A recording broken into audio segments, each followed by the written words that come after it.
All right. Hi, everyone. Thank you so much for being here. And thank you so much to Vance for joining me today. Vance, how are you? How are you doing? Oh, I'm good. Life is good. Just enjoying all of the Wheel of Time content we got. I mean, we've got so Mhm. much that it's impossible to. Yeah, Oh, I wow. Hold stopped on. trying to like. Give me 1 second. I forgot to mute the live stream tab. So I heard you You're good. again. I You're thought we good. had some like lag going on, but yeah. Yeah, there's too much content to keep up with. I've just like resolved to that I'm not gonna make anything basically until episode one comes Mhm. out at this point. That is a very valid choice. And I have also decided that I'm not going to be, I've just decided like I'm not going to be like a news channel. Like, I really want to talk Mhm. more about like the actual content instead of like trying to Yeah. guess and stuff like that. But Right, it's right. really fun. That kind of content is a lot of fun to watch. Oh And yeah, so, absolutely. so You all the just power can't to beat people you just can't who beat make that. Wad Up and Watt series, right? Like that's the only Oh thing yeah, is they're yeah, on it. Geek yeah. Theory has trackers on all the cast and crew anyway, so Hmm.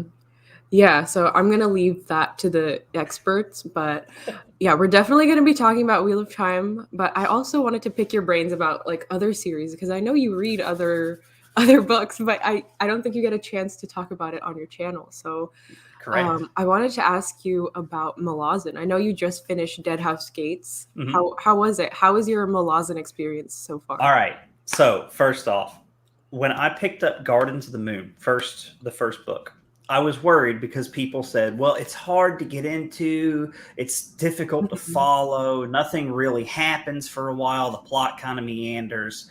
And I was told by my friend, the master of the deck, that if Mhm. you enjoy Brandon Sanderson's world building in the Stormlight Archive, then you're going to love Malazan Book of the Fallen because it's the same exact deal. It's a Yeah. bunch of you're thrown into it and you have no idea what's going on in the first book. Just like in Way of Kings, you're immediately thrown into it. You don't know what you don't know what a Mhm. sprint is. You don't Yeah. know what Stormlight actually is. So it's very similar to that actually, and that kind of motivated me to get into it and pick it up. And I loved Gardens of the Moon. I have to say, Mhm. I really enjoyed it. The pace was. I'm a fan of fast pace. I like a fast paced story because I find that when we do slow down just a little bit, I start to maybe lose interest. And we can get into that with like some Mistborn talk later about how that affects Yeah. me. Yeah. But yeah, I need like a consistent pace. It doesn't have to be just constantly like breakneck, but Yeah. you know, our lulls, we still need to be accomplishing something for the story. Yeah. Otherwise, I'll put the book down. It'll be 3 weeks before I pick it back up, and that was my Mhm. problem with Dead House Gates because Oh, really? it's Dead House Gates is basically the whole concept is there's a rebellion that happens in a part of the empire, Mhm. and an entire city and an army have to march across the continent to get to Yeah. another harbor to try to escape. Mhm. I mean, that's like the A plot of the book, Yeah. and I find They're that they're really basically just running away the whole time. right. That's Yes, the yes. And I mean, there are some awesome moments in that story. Do not get me wrong. I did not completely hate it, but Mhm. it does this thing that a lot of slow military fiction and real life military accounts do when you read like historical accounts. It's so slow and it gets really down into like the trudgery of a Yeah. march and Yeah, how yeah. things are happening, and that I just it's like a siege for me. I'm like out. I do not care. We're doing the same thing day in day out. My ADHD is not going to let me care about this for very long. So that said, Um, on that march there are fantastic moments, but yeah, that was probably the main reason it took me so long to read Dead House Gates in comparison to mm. Gardens of the Moon. Have you started Midnight Tides, Midnight which Tide is or book Memories of 3? Ice. Oh, no, no. Yeah. I don't know. I'm about to start. I'm gonna go into Midnight Tides, so Mm, my brain is in the wrong place. But right. Memories of Ice. Have you started it? No, I'm resolving to finish Mistborn Era 1 before I move on with Malazan. I'm on the last book of Mistborn Era 1. I need to finish it, and then I also need to finish the first volume of White Sand, which I'm about halfway through. So, Oh, is that the yeah, graphic novel, right? yeah, that's the graphic novel. Yeah. So Okay, because those are kind of what I want to get done before I move on, if that makes any sense. that makes sense. Yeah. I think you'll like Memories of Ice a lot more than Dead House Gates because I personally loved Dead House Gates, but that's because I really enjoyed Felison's Hmm. storyline and she was kind of like the main show not show, main attraction for me for Dead House Gates, but I definitely didn't I didn't enjoy the battle scenes as much, but Right. I don't like battle scenes in general. So for Hmm. me that was a difficult book to get through. Except the But last Memories of battle, right? Ice. Oh yeah, the last battle was fantastic. Even I was like, "Oh, this is pretty good." But like Yeah. Memories of Ice, I think it's kind of like a return to the sort of pace and structure of Gardens of the Moon, and it's a lot of characters from Gardens of the Moon that come Yeah. back. So Right. Right. I think you'll like it a lot. Good. That's good to hear. I did like my favorite part of Felison's arc was just they kind of had this like air of mystery around her a little bit, like Mhm. what clearly she had some kind of role to play in the story, and it was that Mhm. like unraveling of what she is going to Yeah, become by the end of the book, yeah, that kept me interested in her. That said, I didn't like the terrible, awful situations that Erickson put yeah, her and Haboric and Bodan through. I was like, yeah. no, nope, I'm not about this. Like, that's like on the edge of grimdark a little bit. I'm just not a Mhm. grimdark fan. There's Yeah, enough of that in yeah, the real world. I don't have to read about it in my fiction. So, yeah. That's valid. I think, yeah, Malazan is definitely the most grimdark that I can get. mhm, I'm not. That's why I haven't read the first Law trilogy by Joe Abercrombie. I know that's like mhm. a really popular series that a lot of people love, and I just haven't read it because it's not like I'm not a grimdark fan. I think like you and I are both Wheel of Time fans. We like Right. our like epic fantasy, like we're more into that kind of stuff. Yes, Um, exactly. And I mean, yeah, let's talk. I Oh like no, the no, go ahead. darkness when it's like not spelled out for me, right? Like Wheel of Time is dark, and people just like it shows you how much people read between the lines of a Mhm, book when they pick up either how dark Wheel of Time is, or they say it's not dark at all and it's G rated. mhm. So I mean, Yeah, for me, that's how I enjoy to. I like I like for the author to let me imagine the darkness and horribleness, because then that yeah. lets me set that level for myself. When they Mhm. set that level, I am bound by what they've got on the page, essentially. So it's like, Yeah. Yeah. No, I feel that. I like yeah. I've never thought about it in that way, but I think that makes a lot of sense. And I think Wheel of Time kind of slowly ramps it up. Like the mhm. beginning books are not as dark as the ending.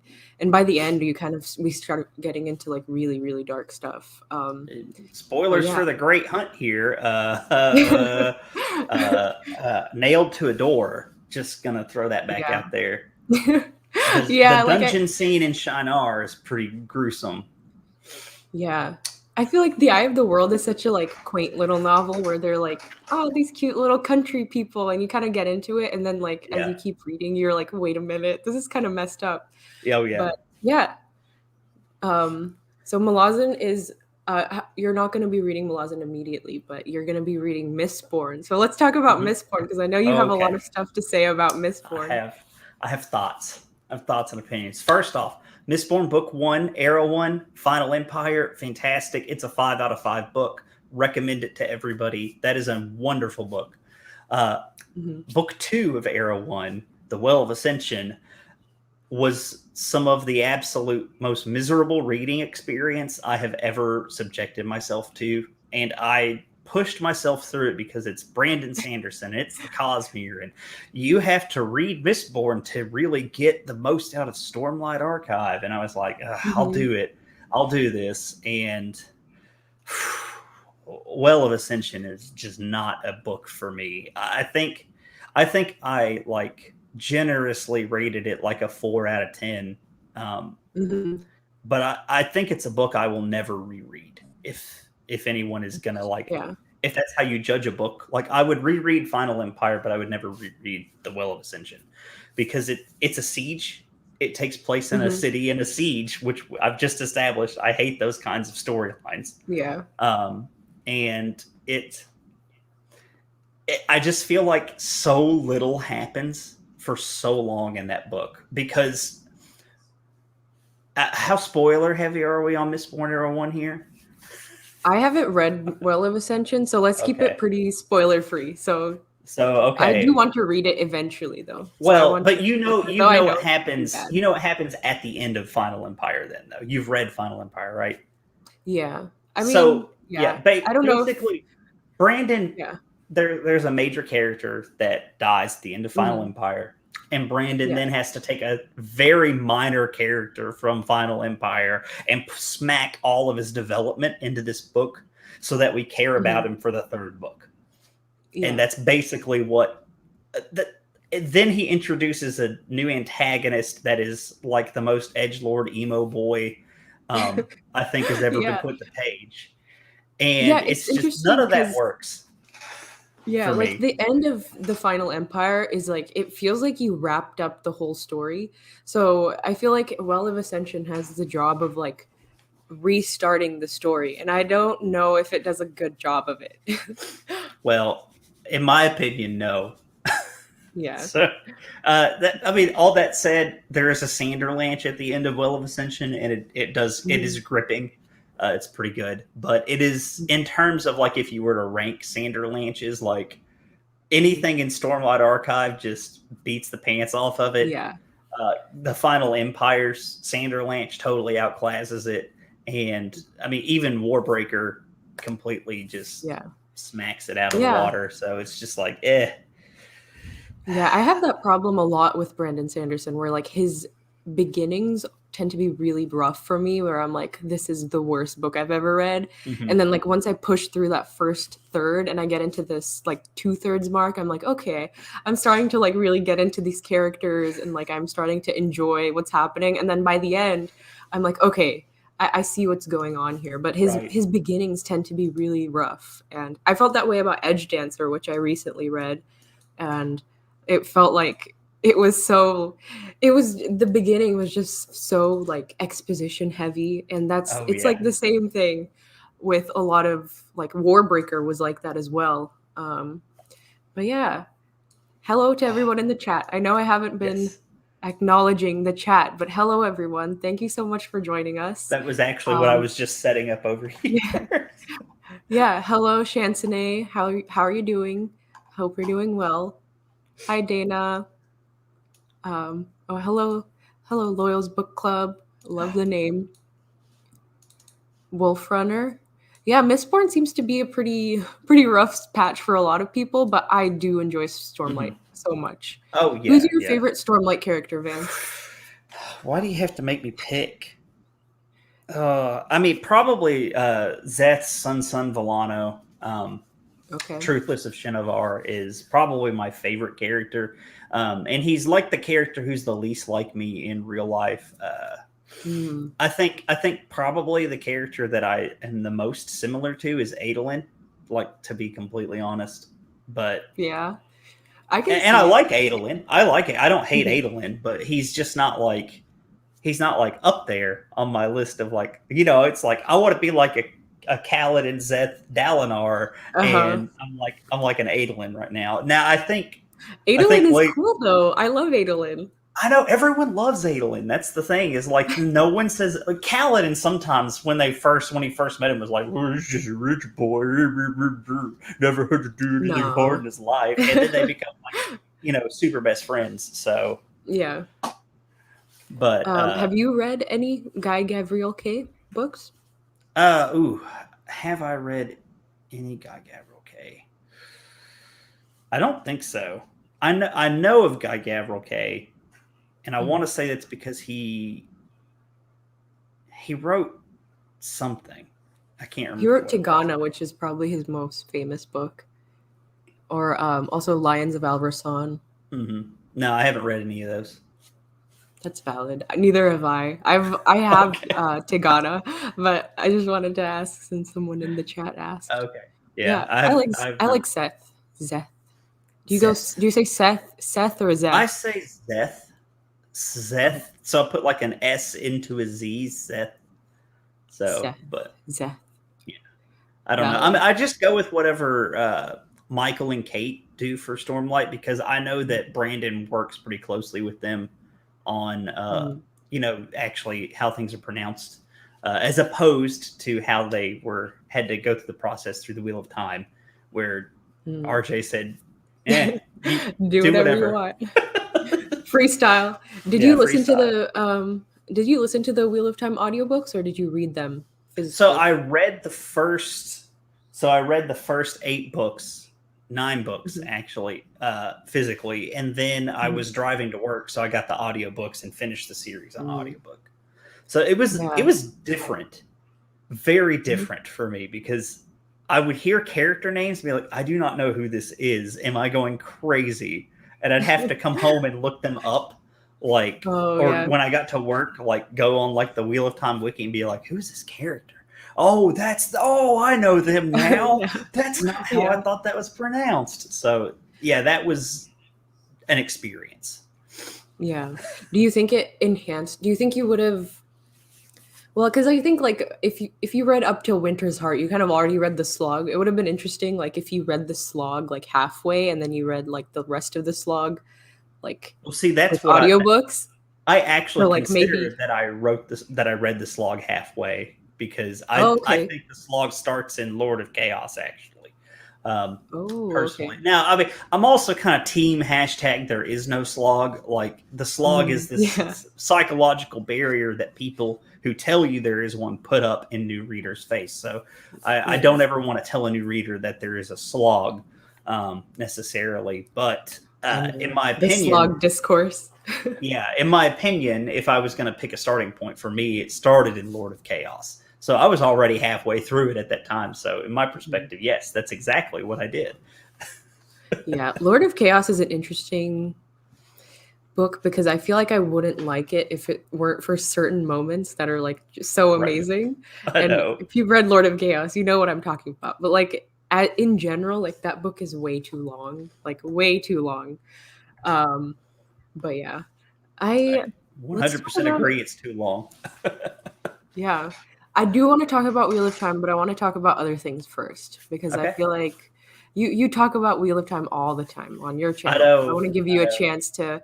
Is there anything you want to talk about? Have you read anything recently Um, that you're so like I just that you picked want to up shout out? Saga. Yeah, I actually just picked up Oh, the okay. first hardcover collection of the comic Saga by Brian K. Vaughan. And Hmm. if y'all haven't read Brian K. Vaughan, he is a pretty prolific graphic novel and comic book author. What turned me on to him was back in like '05, '06. He released a graphic novel called Pride of Baghdad, about these Oh, lions that had escaped during the Iraq War, and then they were, I believe, oh, eventually shot oh, by U.S. soldiers. And so he kind of wow. adapted that as this commentary, slightly on the Iraq War through the lens of these escaped lions, and Wow. that was when I turned on to his works. So Wow. yeah, Yeah. that one stuck with me for a long time. And Saga is something he started, I think, back in like 2012, 2013, maybe. Yeah. But I'm not a issue guy. I don't collect individual issues. I wait for collections and then I buy them. So yeah, Saga has been on my radar. I just hadn't picked it up, and I just Mhm. started it. It's a space opera. Just so It's like a everyone Romeo knows. and Juliet, right? Like I have the first Yeah. volume, I think, too, so Mhm. I know a little bit about it. Yeah, yeah. It is Romeo and Juliet, kind of star-crossed lovers trope amidst like a space opera background. And I believe Brian said he was inspired to write it because he was thinking a lot about parenthood. And so it's Mhm. actually kind of meditations on being a parent with all of these other trappings thrown onto it. Wow. So yeah, I'm not very far into it, but I've just started it. I mean, I love it. The art's amazing. I can't remember Mhm. the artist's name, but she's also quite prolific. I'll have to, shame on me. I'll have to I go let look me it up. let me go. I'll go Yeah. see. Okay. Is it Fiona Staples? Yes. Yes. And Fiona Staples. yeah. And then I could have I just mean, Googled that. I didn't have to get up, but right. it's okay. Yeah, I know. It's on the shelf. You want to show everyone you can actually walk I back to the know, shelf, yeah. right? Like these are There we real. go. They're not backdrops. So Yeah, they're not fake, guys. I yeah, do read. exactly. um, Exactly.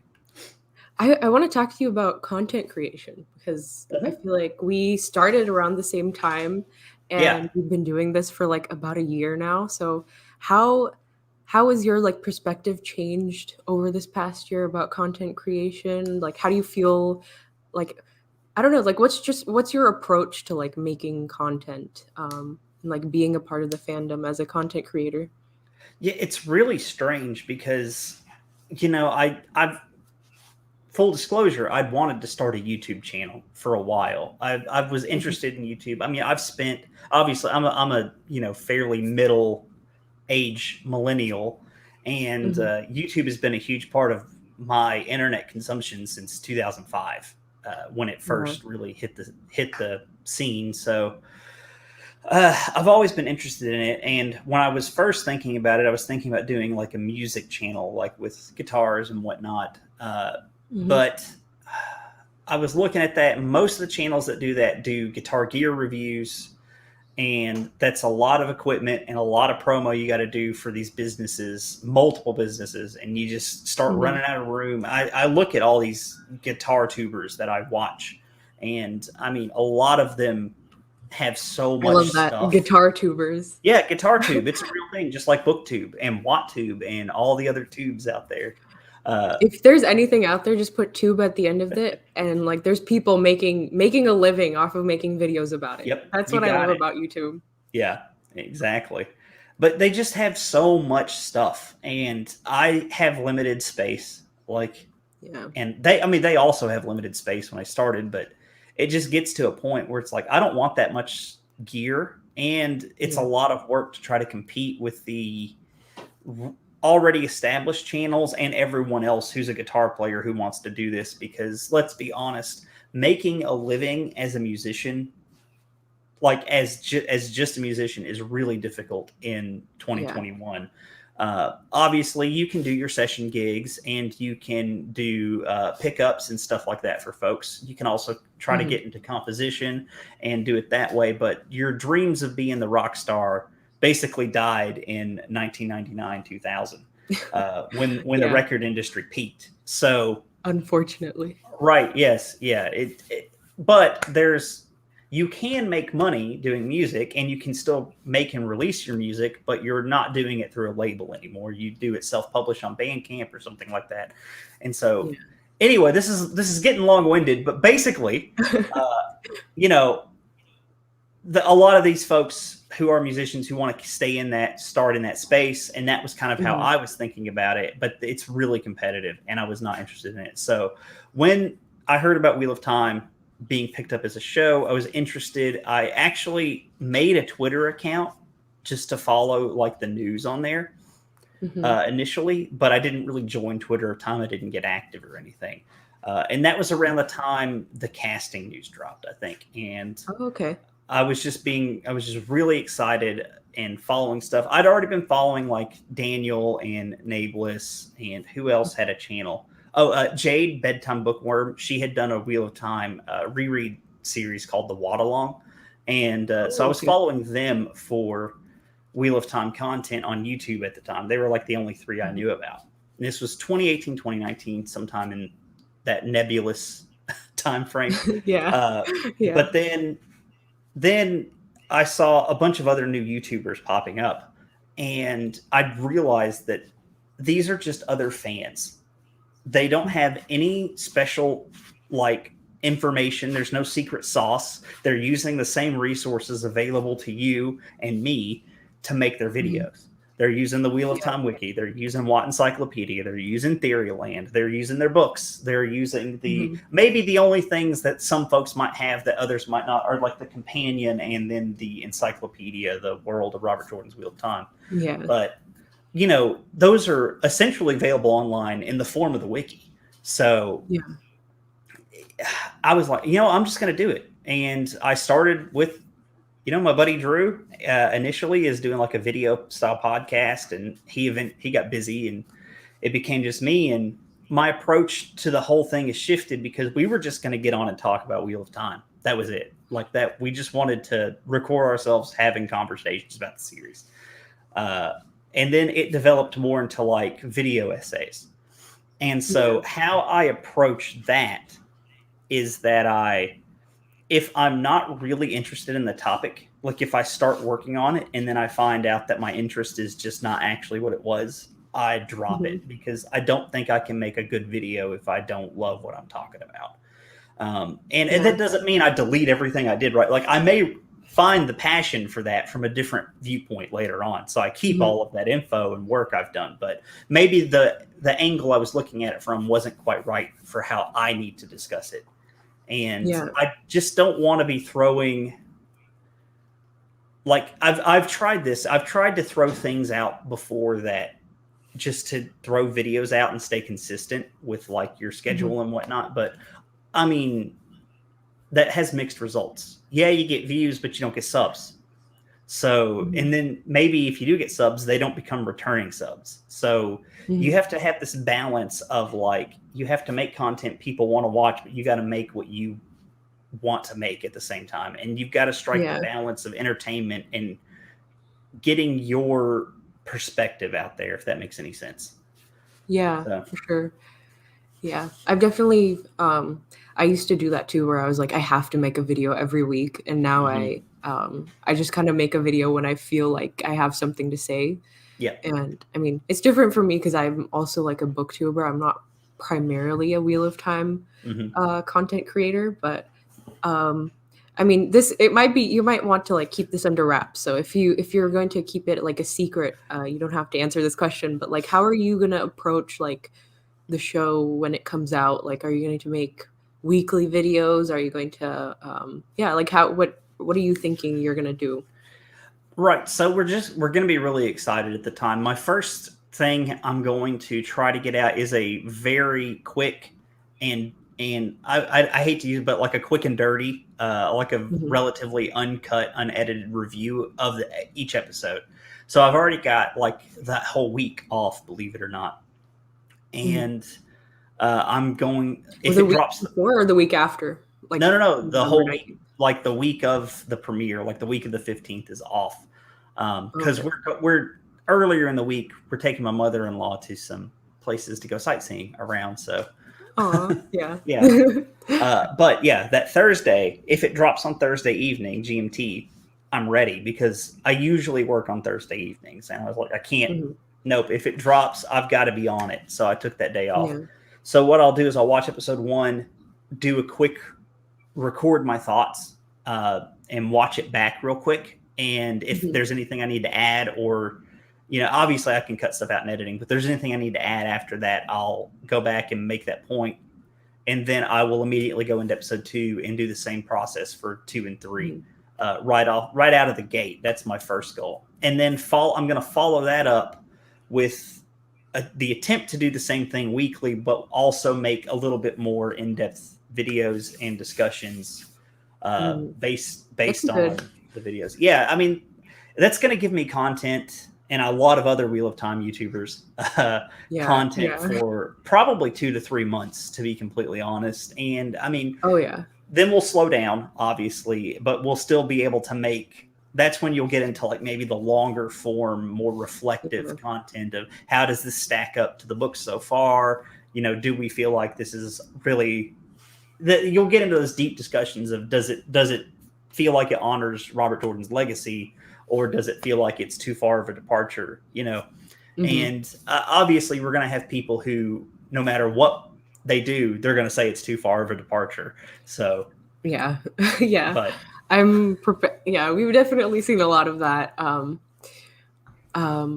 I did want to say I am also going to one of the early screenings, and I'm so excited. Lucky. I'm going to, yeah, I'm going to be going to the LA one, and I'm a little worried because they said they overbooked the theater. So I'm going to be getting there at 1 p.m. with my friend Chris. So Hmm. hopefully we get seats. It Oh, is a that'd be Monday, awesome. so I'm hoping that everyone is like at work and they can't make it so that we can so that we get seats, but I'm really excited. Hopefully we Yeah. can sit in the movie theater, but this is something I've been thinking about as well is like how are you going to change your consumption of social media after the show comes out, because I do think that I myself have kind of changed the way that I approach social media, because now I'm like I don't know. It can really ruin something for you if you let it. So have you given that any thought at all? Yes, because the thing is at this point I have blocked, like, Twitter of Time came up with a like watch show spoilers hashtag that you can go block. So I've already got that muted, and I'm going to be very wary of Twitter at least for that first week. I'll Mhm. probably do a last Twitter post on Sunday that just basically says going dark until after I watch the episodes. Because I think it's important as a content creator that we, even though I'm already totally biased, I'm going to like this show, even if it's like, even if I don't think it's going to be. Let me disclaimer, but even Mhm. if it were to the level of the Shannara Chronicles or something like Merlin from 20 years ago, I'm gonna like it. Like, I love this series so much. Anything I get, I'm gonna be happy with. That doesn't mean I won't be critical of things. Definitely not. Like, if I think something's dumb, I'm gonna get on there and be like, I don't agree with this. I thought this doesn't make sense. Maybe it'll pan out, but as of right now, this is where I'm at. Right. So just I don't know. I feel like it's important to not see stuff on Twitter leaks or other people's impressions, because that can color my own, even though I'm already biased, right? So Yeah. I just want to go in as fresh as I can, because it is a different turning of the wheel. And that's Mhm. like, it's basically like getting new content as far as I'm concerned. This is essentially, everyone, book 16 through the next Book 15 of the Wheel 16. of Time, right? So, Yeah, I love that. Book 16 of the Wheel of Time. That's mhm, awesome. Yeah, that's a really good. I think I'm definitely going to be staying off Twitter for a little bit, and mhm. um, I don't block people, but I mute people if they Oh, annoy yeah. me. I'm just like I'm just gonna mute you so I don't see your tweets, but you don't see that I like don't see them, if that makes Mhm. sense. Yeah. Yeah. I block folks. I mean, that's Twitter's a platform. Like, this is a thing I think a lot of folks misunderstand about Twitter, is they think it's a place for community building, and you can do that to a limited degree, but really Twitter is a platform. And if you don't want to hear other people's platforms, you just block or mute them and move on with your life. So, Yeah. That's why I think like Twitter is good, but like I love Discord, and I mhm, mean that's if people don't know, that's how we met, I think, was Discord. And I think Discord is such a it is the superior platform to like mhm. actually connect with people.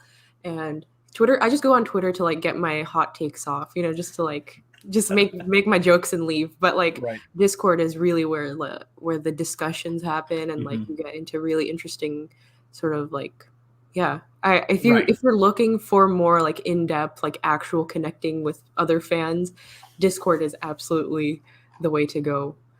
Which Vance has a Discord, by the way. If you haven't subscribed to Vance and you're watching this, the link is in the description of this video for Vance, and I'm sure he has Discord invites in his videos, right? I do. Yes, absolutely. I Yes. also have a link tree that's in like most of my video descriptions. You can go there. It's got all of my links, socials, Discord, all that stuff. So yeah, I try to put that in Definitely go one check place. that out. Yeah. And Vance is fantastic. I mean, I think it's been really nice to have Vance and like all the other people who kind of started at the same time, because you guys like understand Mhm. what it feels. It's like a weird feeling, I think. Because like you said, content creators are just fans who like happen to like record stuff and put it on the Right. internet.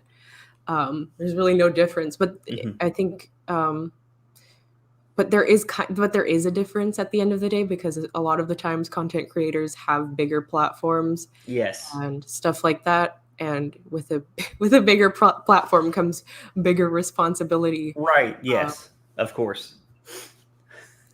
but yeah, um, I guess okay. Who is there a certain actor in Wheel of Time who you're like most excited for? Like what are you most excited for in this show? I'm really excited for Marcus Rutherford as Perrin. To be completely honest, we have seen a lot of him being really silent and looking like Perrin, but I'm ready to see him act like Perrin, if that makes any sense. Like, we Yeah. haven't really seen him do very much in the trailers. We've seen, I mean, and that's true of all three of the male leads, I think, because they've definitely put the focus on Moraine and the female characters for the promotional materials, which I think is a fantastic move, by the way. Let's get it out there that there's a fantasy series that has female representation. Women, you can watch this. They are strong. They are Yeah. independent. They have kick-ass storylines. Please come watch this. Please, please, please. This is not Game of Thrones. Please mark it. Yeah. Please. So, yes, I think that's an excellent marketing move. But the flip side of that is we've just seen less of how they're going to portray these characters, right? Like, I have a better idea of how Madeline and Zoe are going to be doing Nynaeve and Egwene Mhm. than how the guys are going to be doing Rand, Matt, and Perrin. So I think they're going to be great, but I'm pretty excited to see them now, just because I don't have very much to go off. Plus, I'm a huge Perrin stan. He's like my favorite of the three boys. He's Yeah. the one I identified the most with growing up, and even kind of still do to this day. Mhm. So Yeah, yeah. that's interesting because Perrin is not my favorite. I find Perrin kind of boring, to be honest. But I love Oh, hearing he your is. perspective on Perrin because I feel like you understand him more than I do. So yeah, I love that you're gonna be getting your little wolf boy Yeah. in the show. I'm excited for you. Oh, and I hope. Oh, I'm so excited for that. I cannot wait to see how they're going to do Wolf Brothers stuff. It's going to be so Mhm. good. Ooh. I wanted to ask you about the music because since you are Oh such a like yeah. huge music fan, what's your take on the stuff that we've heard so far from Lauren Balfe? So I love it all so far, and I mean, this is clearly like a soundtrack, which is different from the score, right? Like, Mhm. these are songs they have written for the show, inspired by the show, right? Like, so Oh, this is okay. like, yeah, this is like kind of like when movies release a soundtrack and it's got a whole bunch of like popular artists on there that are like either writing I didn't songs know about the that. movie. Yeah. Yeah, that's what I think this is anyway, because we have heard a little bit of the score in some of the like the Wine Spring clip, and then the title reveal. We've heard things there, and they do not sound the same as what we're Yeah. getting. These are definitely songs constructed as like listening, like radio style listening songs. Yeah. Now, Which one's your favorite so far? I think there's been four released. The White Cloak one four. isn't on Oh, yeah, because the White the Cloak one White Cloak isn't. one. Yeah. I'd have to go back and listen to the White. I haven't listened to it since it debuted on the Dusty Wheel. Yeah, me Actually, neither. ooh, I need Me to go neither. back and get that. Someone, Taylor, go cut that out and put it on YouTube for us as a clip, please. Thank you. Um, but probably of the three that I have listened to the most, my favorite one is it starts with a C. It's Is it yeah, Kaisen Shar? yes, that one. Yeah, Also, this mug is yes. like it's pretty big. It's like I like big mugs. I need a lot of liquid. But sorry. Yeah, I think it's called Kaisen Shar and it means Yes, old blood. right. Yeah, I think that one's probably my favorite. It's got some very bluesy Western vibes going on in it, like Yeah. Ennio Morricone kind of vibes Yeah, going I on love with it. the I think so. I love the sort of like the percussion in that Hmm. song. It makes me want to like Oh yeah, do yeah, like a line dance or something. yeah. I don't It's know. really I good. really like that one. It's phenomenal. All the songs are really good. actually. And then I can't remember the name of it now that I'm on the spot. Mashiara, is that what it is? Oh, Mashiara, yeah. Yeah, Mashiara, yeah. That one also kind of like, both of those floored me when I heard them. And I think personally, I like them, both of them, more than Al Naito.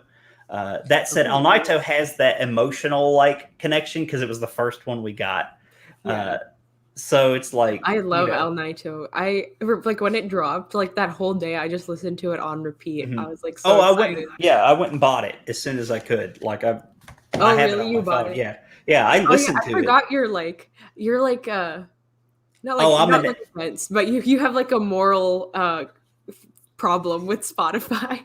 They just don't pay artists enough royalties for their music.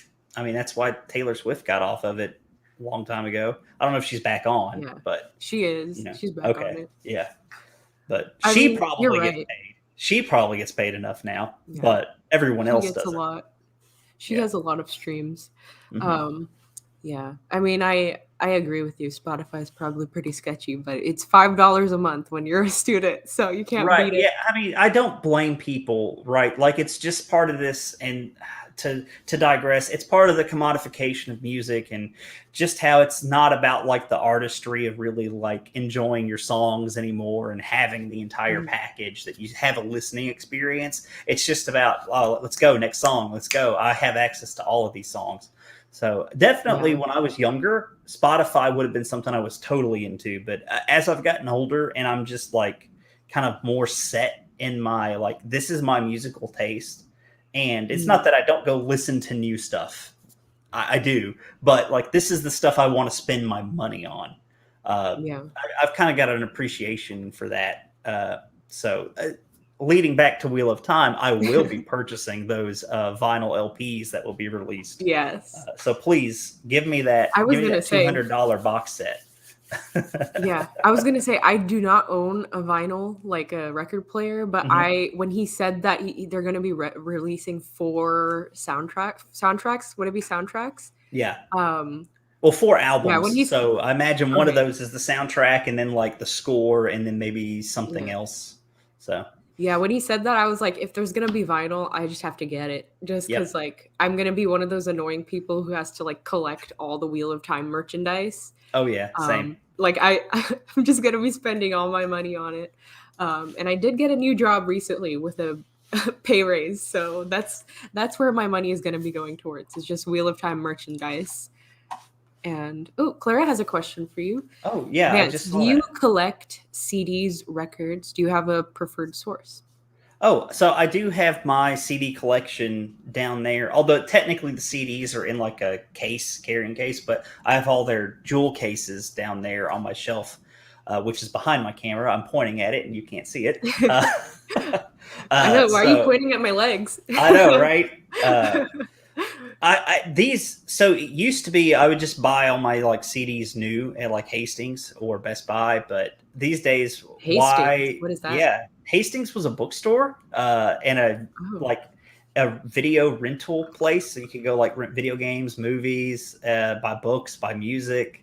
Yeah, it was like an ultimate like hipsters like location at one point, and then they oh, shut down. We that had one sounds fun. actually in my town up till about 5 years ago, when it finally closed. So yeah, it was a cool little store. Uh, it was kind of like, I guess, what's Borders? another? Is it like Yeah, border? yeah, I think it was kind of like that. I'm not 100% sure, but it was like a smaller Barnes and Noble, or like like kind of a smaller Mhm. Books a I will Million. say I love so my parents moved to Texas like a couple years ago, Hmm. and during the pandemic I went to go live with them, and when I was in Texas, I love half price books. They don't have that in California. So Hmm. half price books is probably like my favorite bookstore now because it's like a used bookstore, but they have like records and all that. But yeah, bookstores are great. Do you have a favorite? Are there any like indie bookstores near you that you like to go to? So we have a local used book reseller called Book Traders here in town, and I actually picked up three Wheel of Time hardbacks from them for like $15. So that was pretty Oh. cool. Oh, and I also got Yeah. they have actually, for anyone who is interested, they have many copies of these. Oh, those are So the YA Wheel of yeah, Time. yes, I picked them up there. So they have lots, especially from the Two Rivers. They have lots of copies of it, and I did Ooh. selfishly pick up the one that was in the best condition. So I want to get one of those copies actually. I did. Chansonne says not to collect everything. That is good advice. oh, I will absolutely. try to. I will try to heed it. Hopefully, like this is something like I've been thinking about since like last year when I was like, if they don't make good Wheel of Time merch, I'm gonna be so upset. But I'm gonna buy it anyways. um, if they, all you have to do is put Rosamund Pike's face on a T-shirt, and I'll buy it. Mm-hmm. But please make it. I'm Make it hoping they better. do. Yeah, I do. I mean, I probably have listened to a vinyl record before, like at a friend's house or something. Mhm. But like I don't. Like I said, I don't have a record player, so I have never like sit down and like listen to a record. Oh wow, that was my first musical format. That's what we had in my house, and Mm. that and 8-track. My mom had this Zenith What's an 8-track? record. So an 8-track is a tape, but it's like a long. It's like long and tall, and it fits right in like vertically. It doesn't go all the way in Like like a a like cassette tape? right. It's bigger than a cassette tape because it's an 8-track. Oh. It has 8 tracks on it. I've never heard of this before in my life. Like I know there used to be a website called 8-Tracks where it was like people would make like fandom playlists on 8-Tracks. So Yeah, you'd that's where like have like they got the name from this cassette format. yeah, that's right. That's what when you say 8-Tracks, like I think of the website. And now I think that website's like totally dead. But Oh, I'm sure. Yeah, there's tons of those around. But my mom's car, when so my mom has a '78 Oldsmobile Cutlass Calais, which was her first car she ever bought, and it has an 8-track player in it, and so she had a lot of 8 tracks, so she could listen to music in her car whenever she wanted. wow, you learn So something new every day. yeah, this is a format you didn't even know existed, right? Yeah.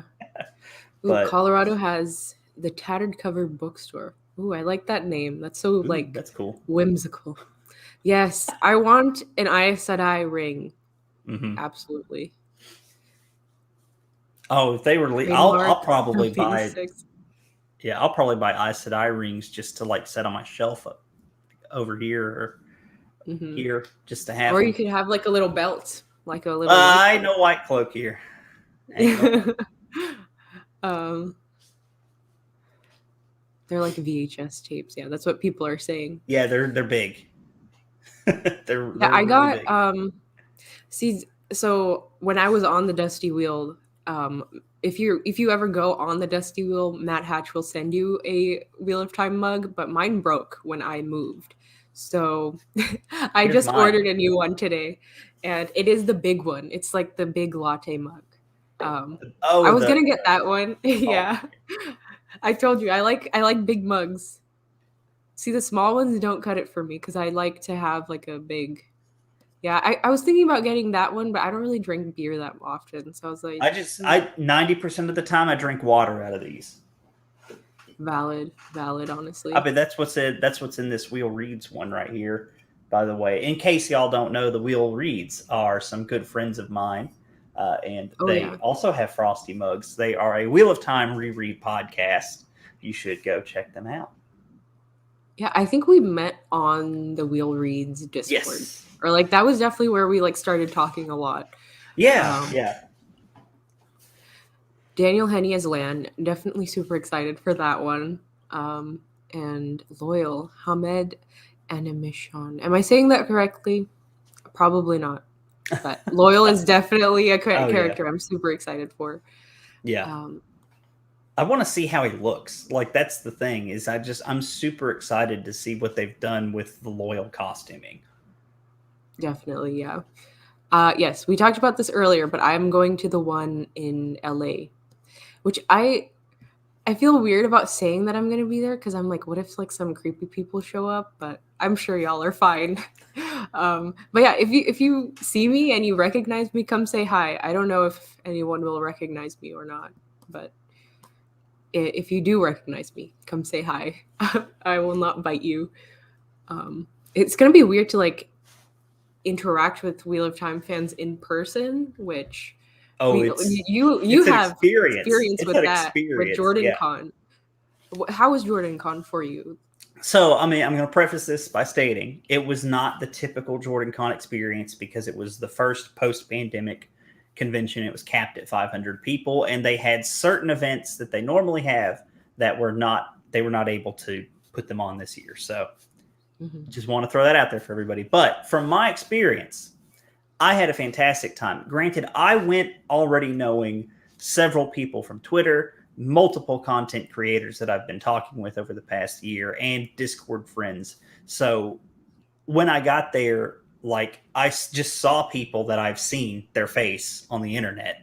I'm like, Yeah. you, I know you. Oh, you, I know you. Whoa, Yeah. it's this surreal experience because you'll recognize people's voices too if you've never seen their face, and you'll turn and ask them if that's who they are, and they were like, yeah, that is me. I'm like, okay, this is strange. But once you get through that like initial like weirdness of, hey, we only met on the internet, Yeah. it becomes just more like friends you haven't seen in a long time, more than anything. So Yeah. I think getting I over also people's height is probably one of the biggest, because like, Hi. I think based on people's voices and their demeanor, you like size them up in your head and you have this imaginary height of how tall they are, and then you see them in real Yeah. life and they're Vance, like how even tall are way you? taller. So I am somewhere in the neighborhood of 5'10.5" to 5'11", depending on what measurement stick I use. So I'm Okay. not That's super actually where tall. I was gonna put you. I think I was gonna say you're like 5'10" or 5'11". Yeah. Yeah, I like to round up to 5'11", especially if I'm in like tennis shoes with that like Yeah. little sole that gives me that lift. But you know, it is what it is. I've come to Yeah. terms with it. My little brother is taller than me, so Yeah. I mean, I don't know if we're allowed to talk about this, but there's also going to be a new Wheel of Time convention that they announced. oh yeah. What can you tell us anything about that? Or Well, I mean it's called WatCon. Um, Mhm. I am a part of it, and Mhm. it is going to take place in Columbus, Ohio. I don't remember the exact dates. It's in July, so it's in the summer for all you parents out there, if there are any watching. Uh, and yeah, website's coming soon. More info to follow. There are social media accounts you can go follow. So there's like at WatCon on Twitter.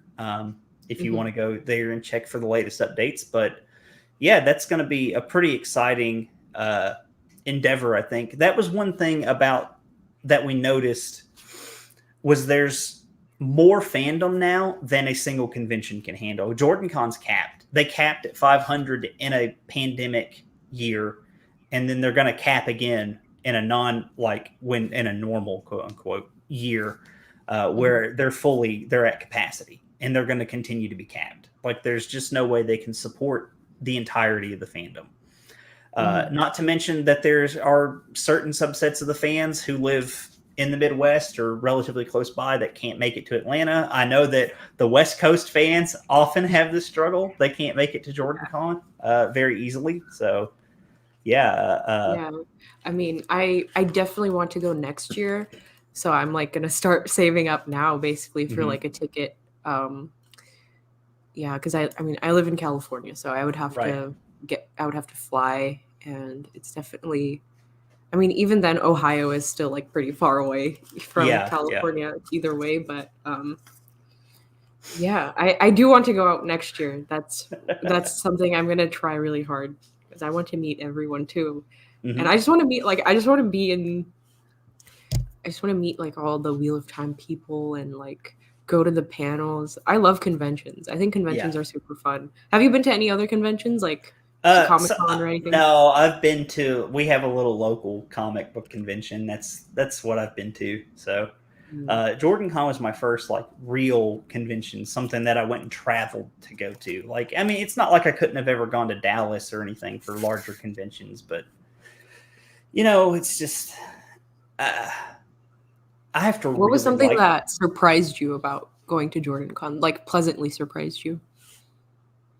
just how friendly everyone is. I mean, to be Mhm. super honest about it, like it was very open and welcoming, and there's definitely Jordan Con is run. If you're an old Wheel of Time fan, like you've been on the internet for some time, and for me, I've been reading about Wheel of Time on the internet, like just as long as I've been reading it.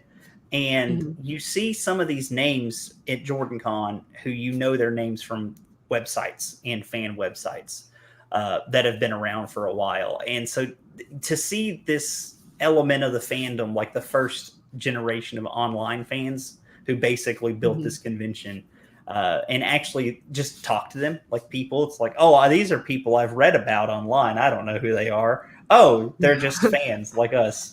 So that was an experience. So I mean, it was the same like meeting like the Wheel of Time content creators. Like I consider myself friends with Nameless and Matt Hatch, the innkeeper of the Dusty Wheel, at this Mhm. point. But meeting them in person and like talking with them, you like that like level of starstruckness kind of does kick in a little bit. Like they actually have a platform that's bigger than mine, Yeah. and I kind of definitely I would say I look up to how they've built their platforms for sure. I'm Mhm. just I'm very impressed that they've been able to do what they do here on YouTube. And I mean, of course, I ended up meeting Daniel Green as well at Jordan Con. And obviously, like it's like, oh snap! I've been watching this dude for a long time, since Yeah. 2018 is how long I've been watching Daniel's videos. And I just met him because my friend that went with me was wearing one of his shirts. I think it was the "What Oh, language okay. do your trees speak" shirt of Daniel's. So Daniel came over and talked to us because of that. Aw. And yeah, Yeah, that that's was awesome. I I didn't go to a convention, but a bunch of my friends and I met up, like a bunch of my Discord friends, and I had the same feeling of like, you guys are real. Like it definitely does feel like you are just meeting someone, like an mhm, old friend, and you just haven't met like in a long time. Even though like right. that was the first time that some of us had like seen each other and like Mhm, physically stood across from each other. Like it was really crazy. And I mean, especially with the pandemic, like it was this past year was made so much easier and nicer because mhm. of like online friends. But yeah, I think this was a great little chat. We're coming up on an hour. Thank you so much Yeah. for joining me, Vance, Thank you and for for having supporting my me. channel. Yeah, for supporting my channel for this so long. You're like almost a day one OG subscriber, so Oh thank yeah. you. And where Yeah. can the people tell people where they can find you, what you do, one last time, and yeah. Yeah, you can find me here on YouTube at the Bard of the Red Hand. I was around 846 subscribers before we started this, so I'll know. I can also be found on Twitter at Red Hand Bard, and then I think I have an Insta. I do have Instagram. Not I think I have an Instagram. Also Red Hand Bard, but there's underscores where the spaces should be. So Yeah. yeah, come find me Go there. subscribe to Vance. Yeah, go subscribe to my channel, please. I'm so close to 1,000 subs. It hurts. Yes, almost. We're gonna get you there before the end of the year. But Oh yeah, yeah, yeah. thank you everyone for joining us, and we will catch you in the next video. Bye y'all. Take care. Bye.